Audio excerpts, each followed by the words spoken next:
Hey, if you'd like to earn CEUs for this webinar, join the Safeopedia community at the link in the description below. Now, on to the show.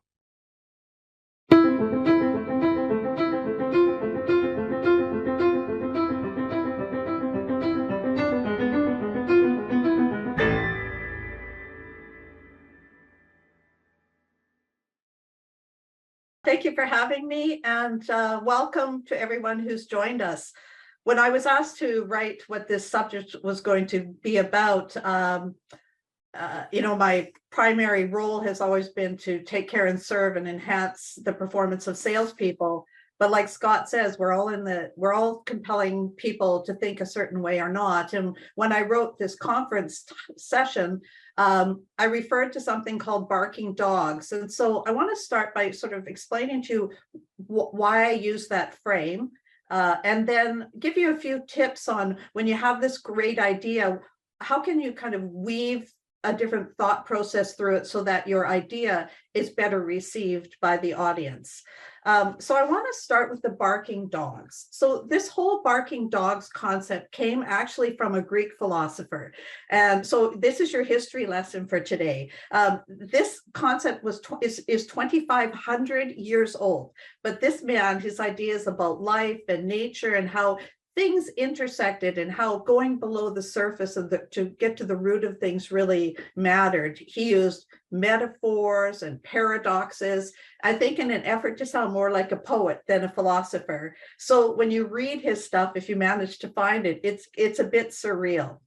So this man, Heraclitus, he flourished in about 500 BC, and at that time he would have been in his 40s, and is considered the contemporary to Confucius and Buddha. He lived in what is known today as Western Turkey. What was interesting about him, he had this strong vision. He hated mediocrity, and he was really scornful of what he considered intellectual laziness. And he again helped Socrates and Plato. He was curious. He asked big questions. And he knew it was really important to go beyond the obvious or the surface of things to look at the underlying root situations. No one knows if he wrote any books. All that they can find is about 120 fragments or epigrams that have been compiled since, and we see them, but they're shared usually through other people's works. So he felt that the truth was absolutely precious and that we appreciate it fully only if we are actively participating in finding it. And that's really one of the primary reasons why I appreciate this man's work, even from back 2,500 years ago, because his style was designed to kind of whack us out of habitual thought patterns so that we can look at things in a fresh new way. And that's why I really appreciate his words. So he wrote this epigram, and he entitled it "Dogs Bark at What They Don't Understand." So new ideas, they're challenging just by their very nature. They threaten the existing order of someone's thoughts or someone's beliefs. So most people have this warning device in their head, a barking dog, to alert them that, oh, this is a new idea. So, and unless a new idea or a new thought really dovetails into what someone's already doing, people will often react and really almost without their permission and unconsciously, and I'm going to talk about this in a minute, react by saying, well, that won't work, it's dumb, I don't get it, rather than, gee, isn't this a great idea? So there was many of the greatest innovations have been first greeted by barking dogs, and it continues to this day. So the German astronomer Kepler, he actually solved the problems of planets' orbits by deciding they were elliptical rather than circular. This was met with the greatest hostility in the science community. Semmelweis, who was a Hungarian physician, suggested to his fellow doctors that they could reduce disease by washing their hands in chlorinated lime water before they treated their patients. It was completely denounced because his colleagues resented the idea that they could possibly have disease on their hands. Igor Stravinsky, who was a composer from the past, wrote this Rite of Springs ballet that had strange harmonies and irregular rhythms, and the audience rioted and left the building. On the other hand, if the dogs are barking at your idea, that it could be a really good reason for it. Maybe your idea is unattractive. Maybe it's not well thought out, or maybe it's just poorly presented. So your course of action really should be to rethink your approach. Consider the barking to be a compliment, because at least you're getting their attention. And if an idea isn't different or threatening, it is easier to ignore it than to bark at it.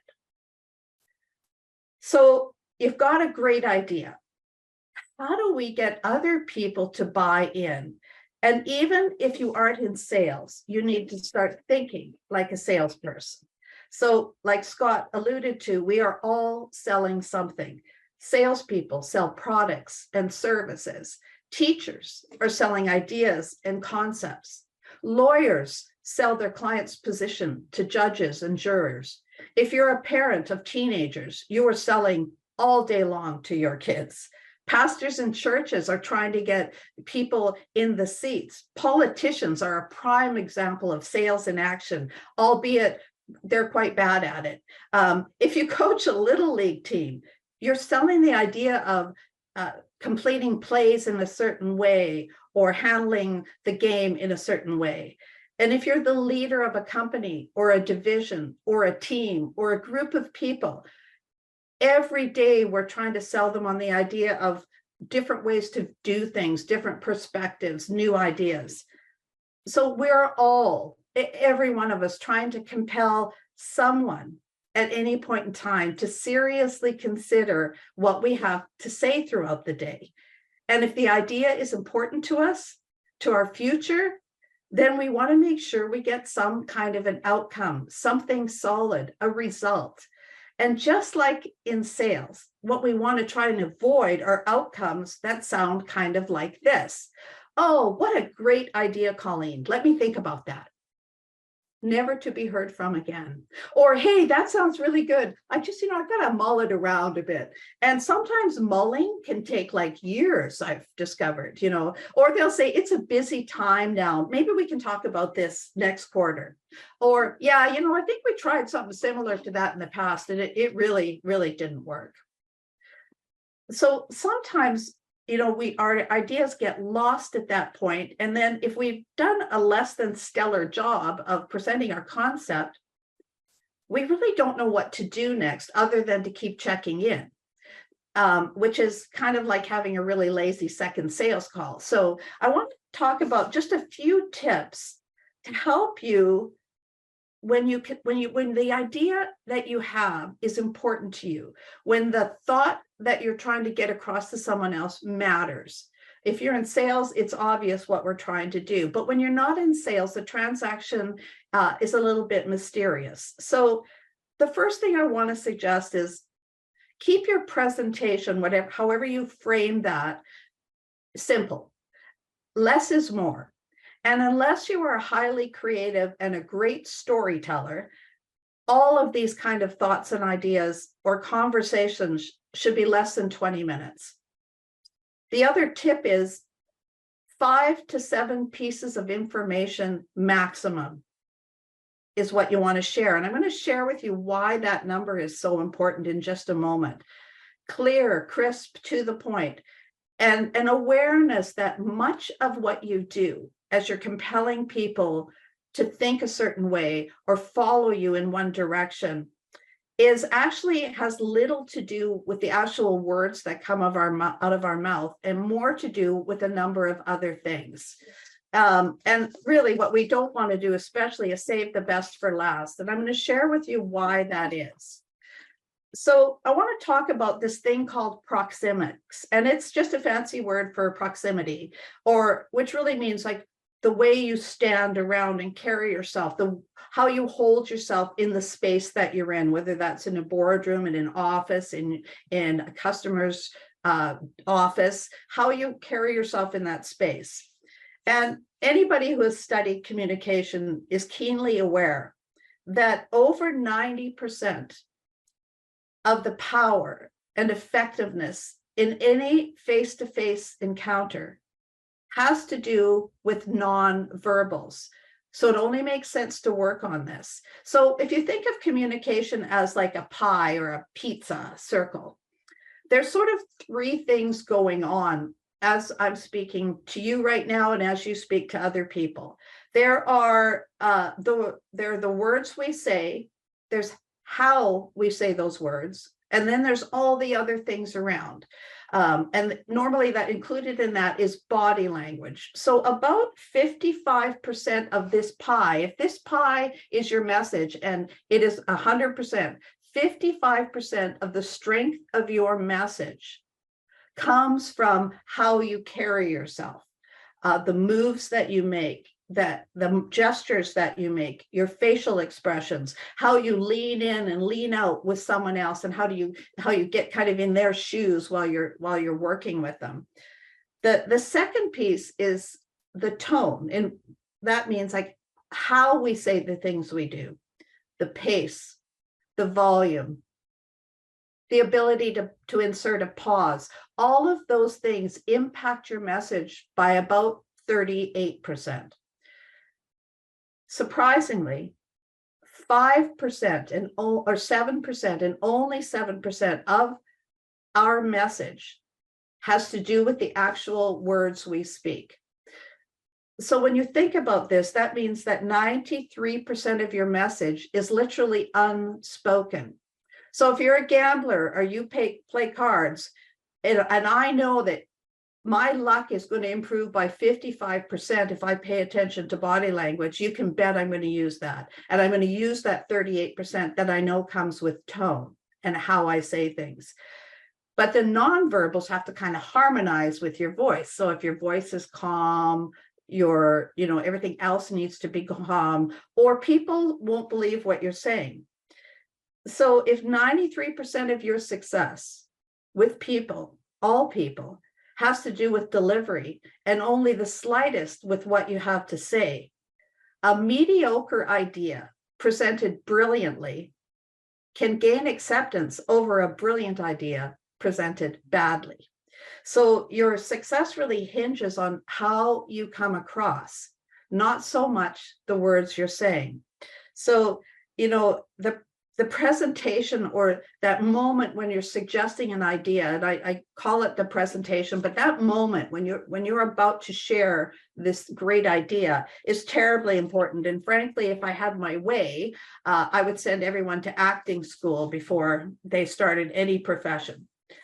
So what I want to share with you is kind of some good news and bad news. So the bad news is you are not in as much control as you believe you are. The good news is neither is the person you're speaking to. So Scott, let me ask you, have you ever lost your keys?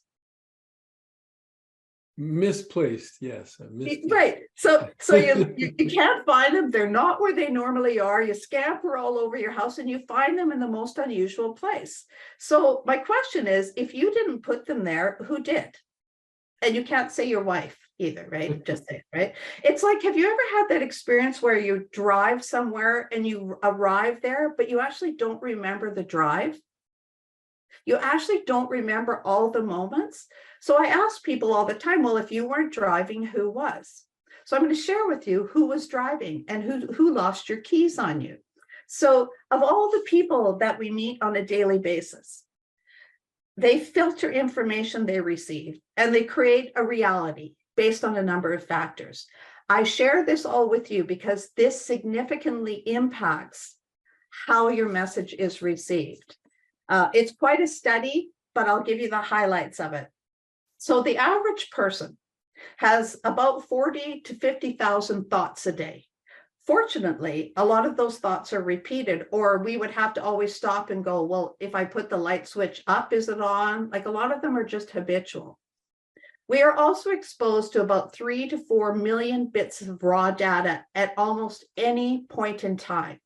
So our nervous system abstracts information that we're exposed to and constructs it and transforms it into something that we can make sense of.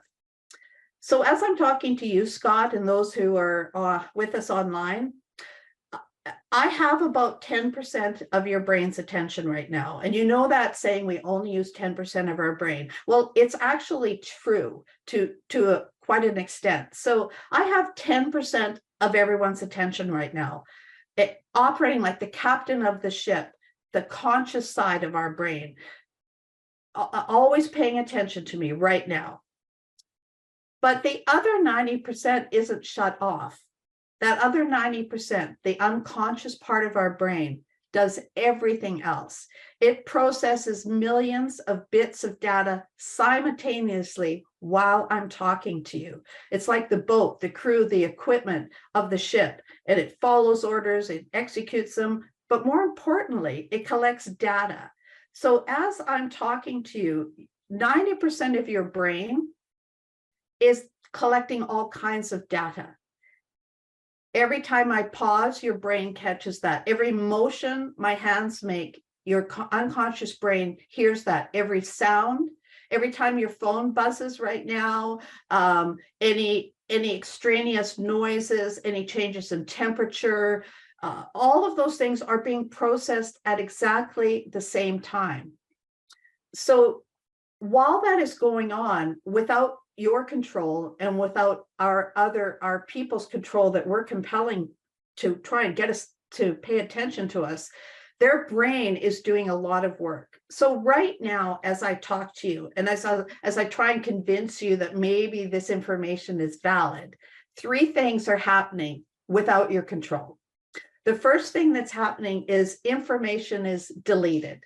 And this occurs when people sort of selectively pay attention to some things and not others.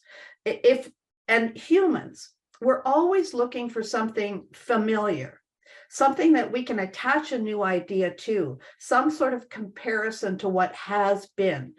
And without deletion, we would literally kind of go crazy with too much information. So as I'm speaking to all of you right now, some of you, thoughts are going into your brain and your brain is going, oh, no, I don't like that. And it just throws it away. And you don't even know it's happening. The second thing that happens is information is distorted. So that occurs when a person changes the data to fit their own view of their world, their own interpretation. It helps us stay motivated to pay attention. So right now, some of the information I'm giving you and some of the information you're trying to share with others is distorted. And you're saying to yourself, again, without your control, your brain is going, well, if I change that a little bit, I can accept it.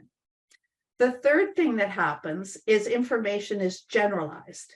And this is where people, like you are right now, draw global conclusions based on a few phrases or a few sentences. And it's how we learn. And so it's our brain goes, oh, that's just like this. And we drop it in a bucket that we're familiar with. So the conscious brain, this 10% that I have right now, and as the moments pass, this 10% starts shrinking.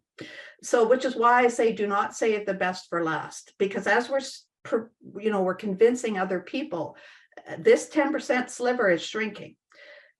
That 10%, that conscious part of our brain, can only handle 7 pieces of information plus or minus 2 at any point in time. If a person didn't delete and distort and generalize, we would just go into overload. And as a side note, this is actually why phone numbers were originally designed as 7 digits.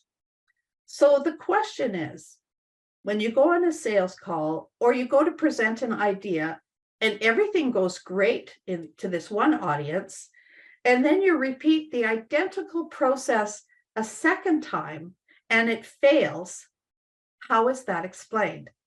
It's because everybody deletes, distorts, and generalizes in their own manner.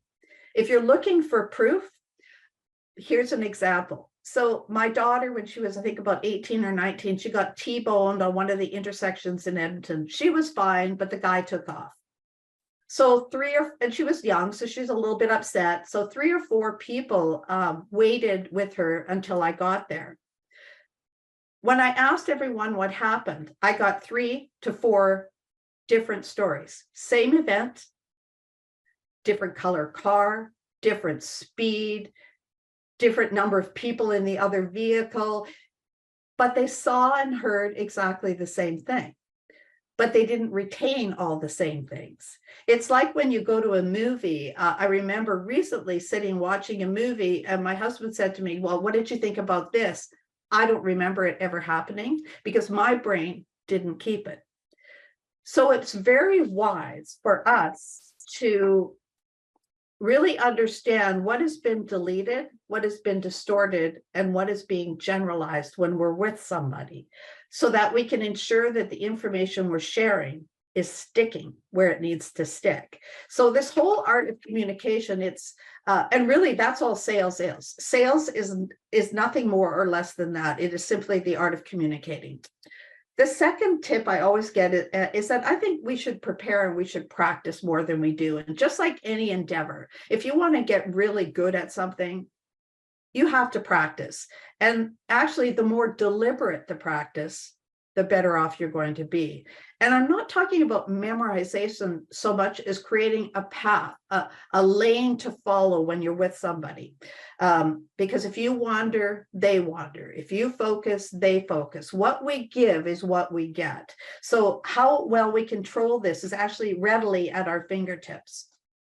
I also think as a third tip that we all need to start strong and tell stories. So one of the most powerful tools in sales, in any endeavor where you're trying to convince somebody to think or do something, is to create an opening for the conversation that captures someone's attention immediately. And we also want to share with them in this opening what we already know they're going to be barking at, right? A preemptive kind of strike against the barks that we can anticipate hearing. And one that ensures a clear outcome. So there are a number of ways to do this, but I would suggest that you just look at a very strong opening. Another tip is to present our ideas through the lens of others. People will buy into an idea if it's presented third party more than they will if I suggest something. If I say, I think you should do this, I would recommend, we suggest, we think. Anytime you position yourself there, you're kind of creating this box and you're inviting someone to jump into the box with you or not. But it's very restrictive. But if we third party and we suggest our idea through the lens of other people, other customers like them, other people like them, people will gravitate to that conversation. So I don't want to say and I don't want to put them on the spot, but to start the conversation or to share the highlights of what I want is best done through a third party. Stories are engaging, they're relatable, they add context, and they actually help people more deeply understand and connect with an idea. We're literally hardwired for this. If you have ever studied any neurological things, we are hardwired for stories. We accept them more readily than statements. So we shouldn't tell people why or what they should do, but we should let them discover it through your stories and presentations. Just like Heraclitus says, the truth is uncovered quickly when you're both part of actively determining what that is. And the other, people don't argue with their own data. So if I can create a picture that they can connect to, and I can share a story, they will automatically connect with that and they won't argue with it because it lives in their head. The fourth thing I think is just to be wise, we should be considering what objections or barks might you hear and get ready for them. The idea, if this idea is important enough to you, you'll put the time in to prepare, to anticipate what might be asked and create your responses before they happen. You know, it's interesting, these conversations and sales conversations are so predictable, it's alarming. So we literally know that if we ask a certain question or share a certain story or suggest a certain idea, there is one of two paths that people are going to take. if we know this, why don't we get ready? Why is it that if someone barks at our idea, we somehow have no recourse and we don't know what to do? It's because we aren't considering them. The question people ask you is never the question. It's like in the doctor world, the problem the patient brings you is never the real problem. So at the Lincoln Memorial, this is just an example of how the truth, the motivator, what we're looking for lives below the surface. It is not obvious. So at the Lincoln Memorial, it began to deteriorate. But instead of jumping to conclusions, the people that were trying to figure out what was going on used this concept called the 5 whys. So the first why was this. Well, why is this memorial deteriorating faster? The answer was, it gets washed more often. The second why became, why does it get washed more often? The answer was, it had more bird droppings. The third question was, well, why does it have more bird droppings? And the answer was, more birds are attracted to it. They kept going and they said, well, why are so many birds attracted to it? And they said, because it had more insects. And the last question before they got to the truth was, why does it have more insects? And the answer was, they're attracted by the constant lights. So they turned the lights on later and got an immediate 85% decrease in bird droppings. The questions you are being asked, the questions that you're running through your mind are not the questions. It's far deeper than that, right? So we really want to start digging down to find the truth. And when you get down to that bottom, that's where the magic happens. So we need to consider the barks and objections and respond to them typically in the form of a question, so we can get down to the truth that this person is holding inside. The fifth thing I suggest and we talked about is leveraging your body language, your facial expressions, your eye contact. And while the verbal content, the words you choose are important, there's a lot more going on that the brain sees and does without you. So if you have an important moment, you want to express it. So the brain, if I can tell Scott, well, this is a really big problem, or I can say, this is a big problem. What I've done right now is I've activated part of his brain that he doesn't know, and all of a sudden big is bigger, but he doesn't know why, and he doesn't realize it's happening. And the last and final piece of information is end your conversation with clarity. So like, what exactly have you agreed to? What are you going to do? What are they going to do? What exactly is going to happen next? If you open with purpose and strength and clarity, and you end with the same, and you practice this, and you're ready for the barks, you will get an answer. Now, it might not be the answer you want, but at least you'll know the truth. And my question for all my clients is, when do you want to know the truth? Sooner or later, right? So communication is not what you say. It's not the words that you say. Communication is, what is the other person hearing? So as we prepare ideas and presentations and thoughts, we need to keep in mind what the other person is hearing. So that's my prelude for this, Scott. Do we have any questions looming?